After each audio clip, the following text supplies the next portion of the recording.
Welcome to our tutorial on how to block the tag feature on Twitter using your PC. Let's walk you through the steps to manage your photo tagging settings. Start by navigating to your home page and locate the side panel. Click on the More icon. Select Settings and Support from the options provided.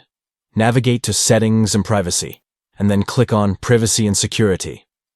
Under your Twitter activity, choose Audience and Mention. Next, select Photo Tagging, and adjust the slider to turn off the feature.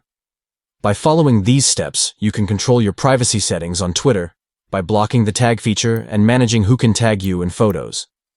Thank you for watching, and we hope this guide helps you block the tag feature on Twitter.